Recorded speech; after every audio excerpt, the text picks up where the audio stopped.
Sister, sister, നിങ്ങളെ ഞാൻ പല പ്രാവശ്യം വാൺ ചെയ്തിട്ടുള്ളതാണ്. No excuse.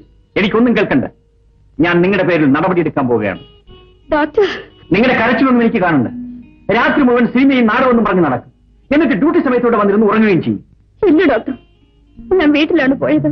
ക്വാർട്ടേഴ്സിൽ താമസിക്കുന്ന നിങ്ങൾ എന്തിനായിരുന്നു വീട്ടിലേക്ക് പോകുന്നത്? അവിടെ ഭർത്താവും കുട്ടികളുമുണ്ടോ? ഭർത്താവില്ല, എനിക്കൊരു കുട്ടിയുണ്ട് ഡോക്ടർ. നിങ്ങൾ അൺമാരീഡ് അല്ലേ? നിങ്ങൾ മിസ് ശാന്തയല്ലേ? എല്ലാവരുടെയും മുമ്പിൽ ഞാൻ മിസ് ശാന്തയാണ് ഡോക്ടർ. പിന്നെ മിസ് ശാന്തയ്ക്ക് കുട്ടിയുണ്ടെന്ന് പറഞ്ഞത്? ഞാൻ എല്ലാം പറയാം ഡോക്ടർ.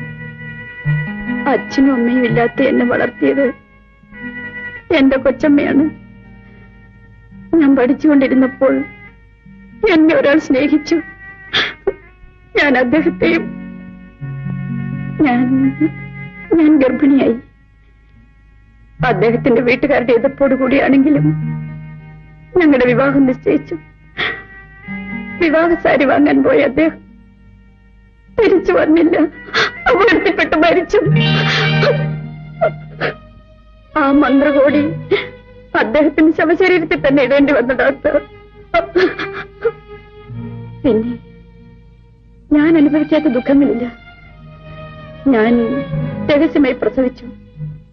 എന്റെ കുഞ്ഞിനു വേണ്ടിയാണ് ഞാൻ ജീവിക്കാൻ തന്നെ തീരുമാനിച്ചത്. അനാഥ മന്ദിരത്തിൽ നിന്ന് കിട്ടിയ കുഞ്ഞിനെ പോലെ ഞങ്ങൾ അവനെ വളർത്തുന്ന ഡോക്ടർ. എന്റെ മോന് പോലും അറിയില്ല ഡോക്ടർ, ഈ ഭാഗ്യം കിട്ടവൾ അവന്റെ അമ്മയാണെന്ന്.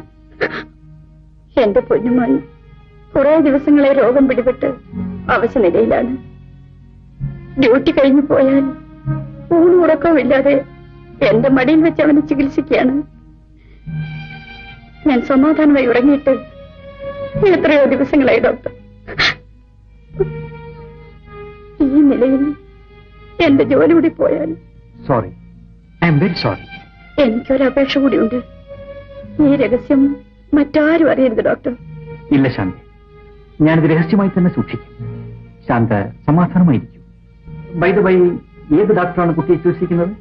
എനിക്കറിയാവുന്നതുപോലെ ഞാൻ തന്നെ ചികിത്സിക്കുന്നത്. അത് പാടില്ല. കുട്ടികളെ ചികിത്സിക്കുന്ന കാര്യത്തിൽ പ്രത്യേകം ശ്രദ്ധിക്കണം. ശാന്തയ്ക്ക് ഇപ്പൊ ഡ്യൂട്ടി കഴിയാറായില്ലേ? ഞാൻ കൂടെ വീട്ടിലേക്ക് വരാം. കുട്ടിയെ ഞാൻ ചികിത്സിക്കാം. വരും.